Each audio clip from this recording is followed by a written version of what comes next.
Hello everyone, welcome to online study point. तो आज हम लोग बात करेंगे मोस्ट इंपॉर्टेंट जनरल साइंस के टॉप 25 क्वेश्चंस के बारे में, और जिसकी ये प्रैक्टिस सेट ली जा रही है प्रैक्टिस सेट 23।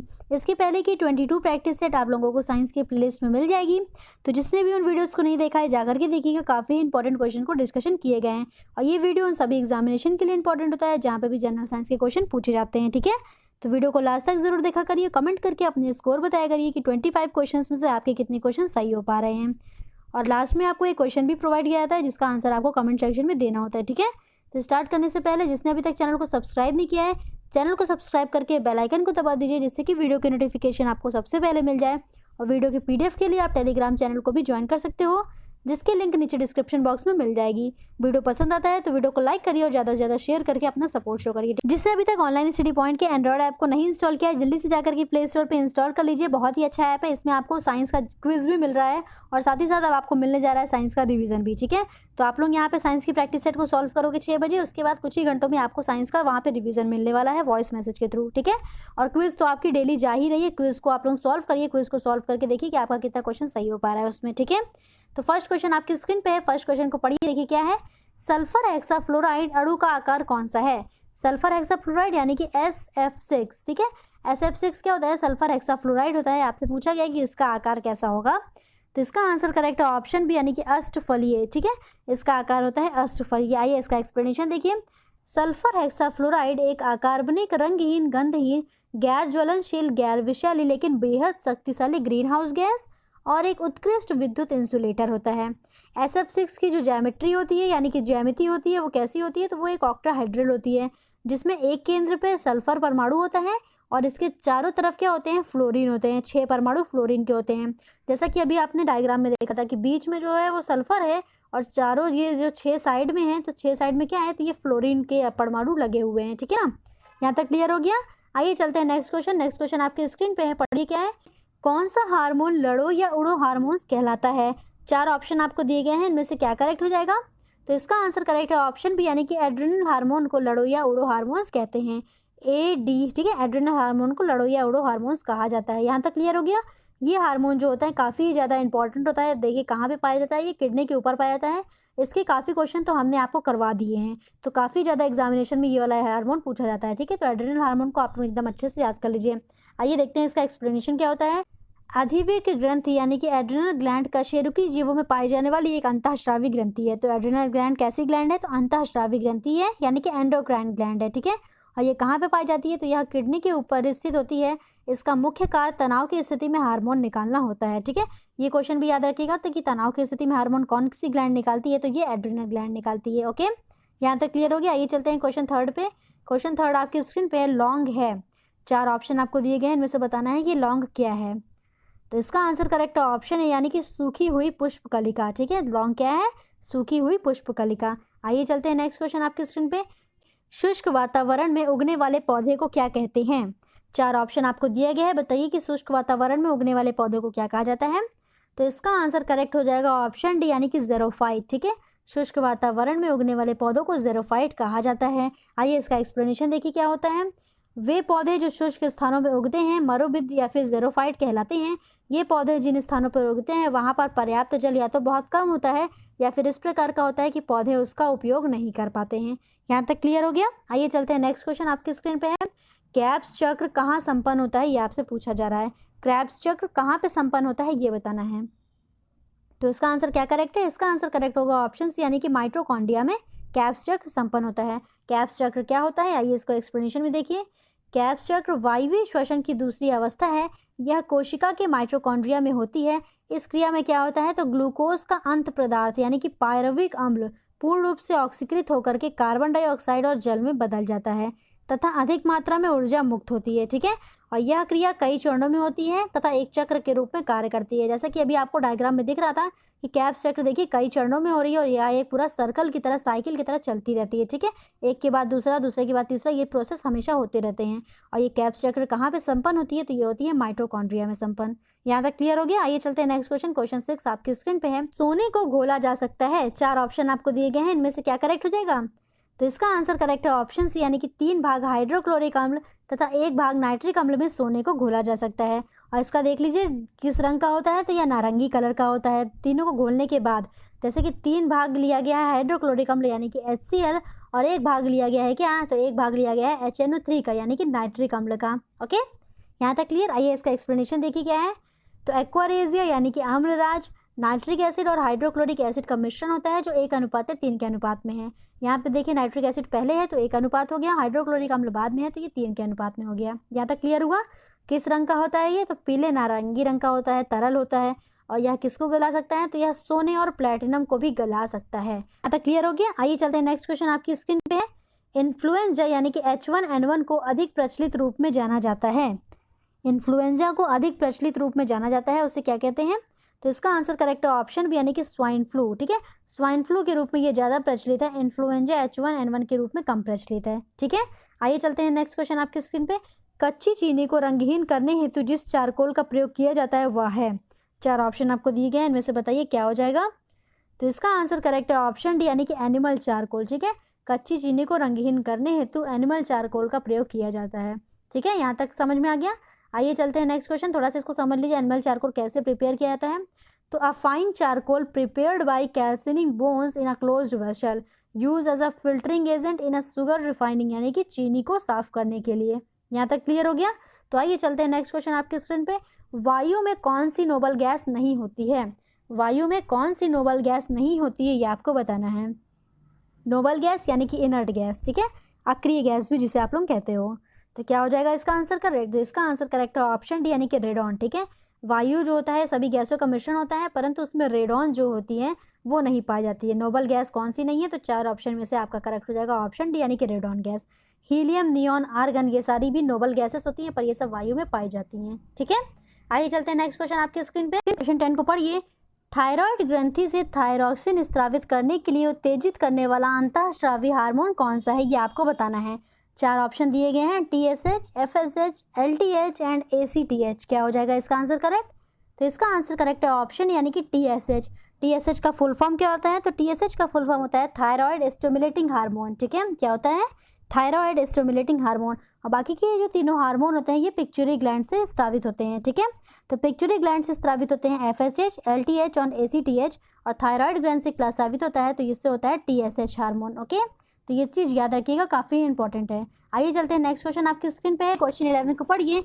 निम्न में से कौन सा दोनों बहिस्रावी और अंतःस्रावी ग्रंथि के रूप में व्यवहार करता है। ठीक है, आपसे पूछा है कि कौन सा बहिस्रावी और अंतःस्रावी ग्रंथि के रूप में व्यवहार करता है, तो इसका आंसर क्या करेक्ट है, इसका आंसर करेक्ट है ऑप्शन बी यानी कि अग्नाशय। अग्नाशय जो होता है वो अंतःस्रावी और बहिस्रावी दोनों ग्रंथि के रूप में व्यवहार करता है। लीवर का डायग्राम दिख रहा होगा और पेनक्रियास का डायग्राम दिख रहा होगा, तो जरूर से याद रखिएगा ये क्वेश्चन कि लीवर और पेनक्रियास जो है दोनों ही बहिस्रावी और अंतःस्रावी ग्रंथि के रूप में व्यवहार करती हैं। कौन सी, लीवर और पेनक्रियास दोनों ही अंतःस्रावी और बहिस्रावी ग्रंथि के रूप में व्यवहार करती हैं। आइए इसका एक्सप्लेनेशन देखिए। इसका एक्सप्लेनेशन क्या है, यकृत और अग्नाशय दोनों अंतःस्रावी और बहिस्रावी ग्रंथि के रूप में व्यवहार करती हैं।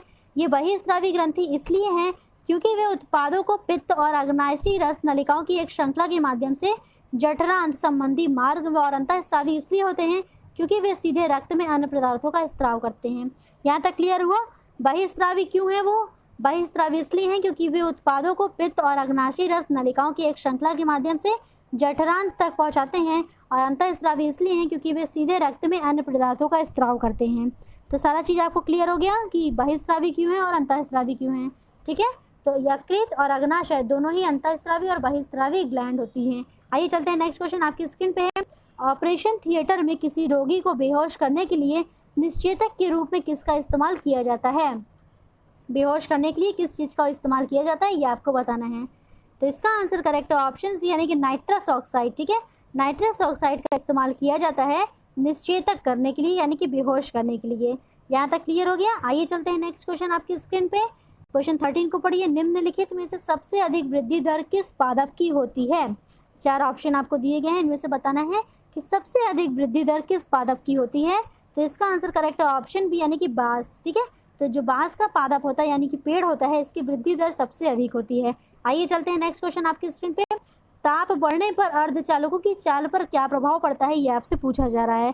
ताप बढ़ने पर अर्धचालक की चाल पर क्या प्रभाव पड़ेगा, तो इसका आंसर हो जाएगा ऑप्शन ए करेक्ट, यानी कि बढ़ जाएगा। जैसे जैसे आप टेम्परेचर को बढ़ाओगे वैसे वैसे अर्धचालक की चाल जो है वो भी क्या होती जाएगी, बढ़ती जाएगी। ठीक है, अर्धचालक क्या होते हैं, सेमीकंडक्टर होते हैं। आइए देख लेते हैं इसका एक्सप्लेनेशन।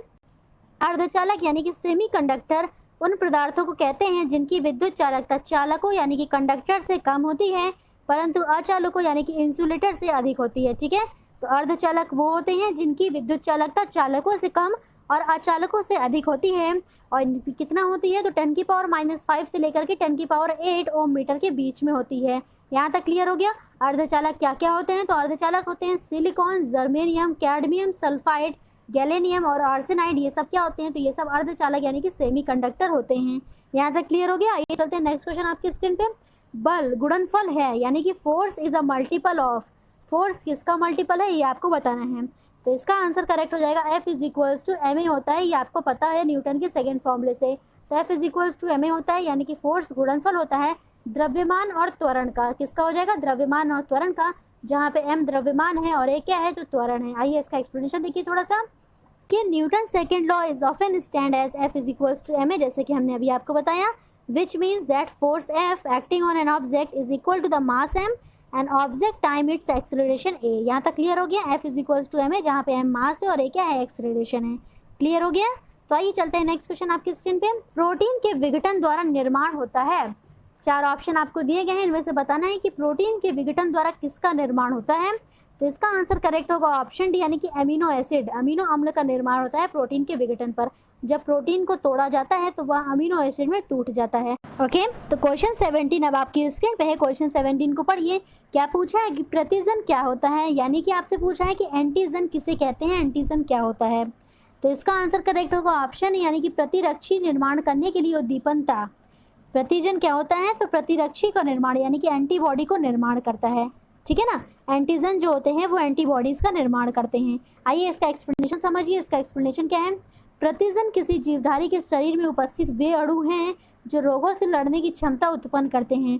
दूसरे शब्दों में समझिए तो कोई भी पदार्थ जो शरीर के प्रतिरक्षा तंत्र को प्रतिदीप उत्पन्न करने में सहायक होता है उसे प्रतिजन कहते हैं। ठीक है ना, शरीर के प्रतिरक्षा तंत्र को उत्पन्न करने में जो भी चीज़ सहायक होगा उसे हम क्या कहेंगे, तो प्रतिजन कहेंगे। प्रतिजन वायरस, बैक्टीरिया, प्रोटीन, कार्बोहाइड्रेट आदि हो सकते हैं। तो क्या हो सकते हैं, वायरस, बैक्टीरिया, प्रोटीन, कार्बोहाइड्रेट आदि हो सकते हैं। यहाँ तक क्लियर हो गया। आइए चलते हैं नेक्स्ट क्वेश्चन आपकी स्क्रीन पे। टॉर्च में सलों को किस समूह में रखा जाता है, यानी कि जो टॉर्च की बैटरी होती है उनको किस समूह में रखा जाता है, ये आपसे पूछा जा रहा है।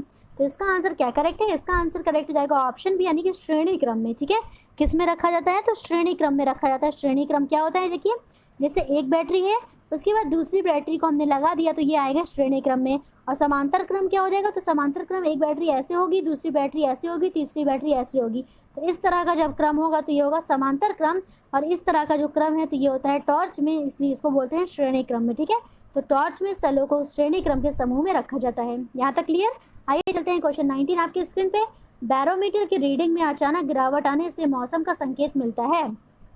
बैरोमीटर की रीडिंग में अचानक गिरावट आएगा तो किस टाइप के मौसम का संकेत मिलेगा, ये आपसे पूछा जा रहा है। तो इसका आंसर करेक्ट होगा ऑप्शन सी, यानी कि तूफानी मौसम का संकेत मिलेगा। किस टाइप के मौसम का, तूफानी मौसम का संकेत मिलेगा। ठीक है, इसका एक्सप्लेनेशन देख लेते हैं। इसका एक्सप्लेनेशन क्या है, बैरोमीटर का पाठ्यांक अचानक गिरने से आंधी व तूफान का संकेत होता है।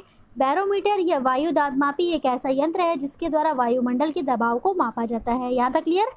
वायुमंडल के दबाव को मापने के लिए बैरोमीटर में पानी, हवा अथवा पारा का प्रयोग किया जाता है। ठीक है ना, यहाँ तक क्लियर हो गया। आइए चलते हैं नेक्स्ट क्वेश्चन आपकी स्क्रीन पे। निम्न में से सबसे अधिक प्रत्यास्थ यानी कि इलास्टिसिटी है। सबसे अधिक प्रत्यास्थ क्या है ये आपको बताना है। तो इसका आंसर करेक्ट होगा ऑप्शन बी, यानी कि इस्पात। ठीक है, इस्पात क्या है, तो सबसे अधिक इलास्टिक है। आइए चलते हैं, देखिए इसका एक्सप्लेनेशन क्या होता है। प्रत्यास्थ किसे कहते हैं, तो वस्तुओं को खींचने के बाद छोड़ने पर अपनी पूर्व अवस्था में लौट आने का गुण यानी कि लचीलापन ही क्या कहलाता है, तो उसे प्रत्यास्थ कहते हैं। ठीक है ना, समझ में आ गया यहाँ तक। आइए देखिए नेक्स्ट क्वेश्चन आपकी स्क्रीन पे। शरीर में निम्न में से किसके निर्माण हेतु विटामिन B12 तथा फॉलिक अम्ल आवश्यक होता है। 4 ऑप्शन आपको दिए गए हैं, इनमें से क्या करेक्ट हो जाएगा। तो इसका आंसर करेक्ट है ऑप्शन बी, यानी कि लाल रक्त कणिकाएं। RBC के निर्माण के हेतु विटामिन B12 तथा फॉलिक अम्ल का आवश्यक होता है। विटामिन B12 में क्या पाया जाता है, तो विटामिन B12 में कोबाल्ट पाया जाता है, याद रखिएगा। ठीक है ना, बहुत बार क्वेश्चन पूछा गया है कि विटामिन B12 में क्या पाया जाता है, तो इसमें कोबाल्ट पाया जाता है। तो यानी कि आरबीसी के निर्माण के लिए विटामिन B12 तथा फॉलिक अम्ल आवश्यक होता है। ये आपका आंसर बी करेक्ट हो जाएगा, ठीक है ना। आइए चलते हैं नेक्स्ट क्वेश्चन, देखिए क्या है, न्यूरॉन क्या होता है। न्यूरॉन क्या होता है ये आपसे पूछा जा रहा है। तो इसका आंसर करेक्ट है ऑप्शन डी, यानी कि तंत्रिका तंत्र की आधारभूत इकाई, ठीक है। न्यूरॉन क्या होगा, तो नर्वस सिस्टम की इकाई होती है। ये किस टाइप की यूनिट है नर्वस सिस्टम की, तो नर्वस सिस्टम की कार्यात्मक एवं संरचनात्मक इकाई है, ठीक है। कौन है, तो ये है न्यूरॉन। यहाँ तक क्लियर हो गया। आइए इसका एक्सप्लेनेशन देखते हैं। इसका एक्सप्लेनेशन क्या है, मनुष्य में तंत्रिका तंत्र हमारे शरीर की गतिविधि का समन्वय करता है। इसकी इकाई न्यूरॉन है और इसके मुख्य 2 भागों में बांटा गया है। कौन कौन से भाग हैं, तो इसका हो जाएगा, पहला हो जाएगा केंद्रीय तंत्रिका तंत्र और दूसरा है परिधीय तंत्रिका तंत्र, ठीक है ना। यहाँ तक क्लियर। आइए चलते हैं नेक्स्ट क्वेश्चन आपके स्क्रीन पे। इनमें से रक्तदाब का मापक यंत्र कौन सा है। 4 ऑप्शन आपको दिए गए हैं, इनमें से बताना है कि रक्तदाब का मापक यंत्र क्या है। तो इसका आंसर करेक्ट है ऑप्शन सी, यानी कि स्फेग्नोमीटर जो होता है वो रक्तदाब का मापक यंत्र होता है। आइए चलते हैं नेक्स्ट क्वेश्चन, देखिए 24। एक प्रोटॉन को दूसरे प्रोटॉन के पास लाने पर वैद्युत स्थितिक ऊर्जा में क्या प्रभाव पड़ेगा। 4 ऑप्शन आपको दिए गए हैं, इसका आंसर क्या करेक्ट है, तो इसका आंसर करेक्ट हो जाएगा ऑप्शन, यानी कि अपरिवर्तित रहेगा, ठीक है। एक प्रोटॉन को अगर दूसरे प्रोटॉन के पास में हम लाएंगे तो उसकी जो वैद्युत स्थितिक ऊर्जा होती है वह क्या रहेगी, अपरिवर्तित रहेगी। यहाँ तक क्लियर। आइए चलते हैं लास्ट क्वेश्चन आज का 25, क्या है पढ़िए। थायराइड ग्रंथि की सामान्यता को बनाए रखने के लिए नमक में आयोडीन किस रूप में मिलाया जाता है। काफ़ी ही इंपॉर्टेंट क्वेश्चन है, आप सभी को ये जरूर से पता होना चाहिए कि नमक में जो आयोडीन होता है वह किस रूप में मिलाया जाता है थायराइड ग्रंथि की सामान्यता को बनाए रखने के लिए। तो इसका आंसर करेक्ट होगा ऑप्शन, यानी कि KiO3 के रूप में नमक में आयोडीन को मिलाया जाता है, ठीक है ना, याद रखिएगा इसको। आइए चलिए देखिए कल का क्वेश्चन आपसे जो पूछा गया था कि झूला झूलती हुई किसी लड़की के बगल में अगर कोई दूसरी लड़की आकर के बैठ जाए तो उसका आवर्तकाल पे क्या प्रभाव पड़ेगा, ये आपसे पूछा गया था। तो आप सभी ने इसका करेक्ट आंसर दिया है, इसका आंसर राइट है ऑप्शन सी, यानी कि अपरिवर्तित रहेगा, ठीक है ना। ओके, तो ये रहा आज का क्वेश्चन। आज का क्वेश्चन देखिए क्या है, पशुओं में हीमोग्लोबिन के सदृश पौधों में कौन सा अणु होता है। 4 ऑप्शन आपको दिए गए हैं, इनमें से आपको बताना है। क्वेश्चन क्या है, समझ में आ गया, यानी कि जिस प्रकार पशुओं में हीमोग्लोबिन होता है उसी प्रकार पौधों में कौन सा अणु होता है ये आपको बताना है। तो इसका जो भी आंसर करेक्ट हो कमेंट सेक्शन में आप लोग बताइए, और साथ ही साथ ये भी बताइए कि 25 क्वेश्चन में से आपके कितने क्वेश्चन करेक्ट हो पा रहे हैं। अब आप लोगों को साइंस का क्विज भी मिल जाएगा। साइंस का क्विज जो ये प्रैक्टिस सेट पढ़ाई जा रही है इसी का आपको क्विज ऑनलाइन स्टडी पॉइंट के ऐप पे मिल जाएगा। तो जा करके आप लोग अपना स्कोर देख सकते हो कि आपको कितने स्कोर मिल रहे हैं, आपको रैंकिंग पता चल जाएगी कि कितने बच्चों में आपकी कितनी रैंकिंग आ रही है, ठीक है ना। तो वीडियो आपको पसंद आ रहा होगा तो वीडियो को लाइक करिए, ज़्यादा से ज़्यादा शेयर करके अपना सपोर्ट शो करिए। Thank you so much.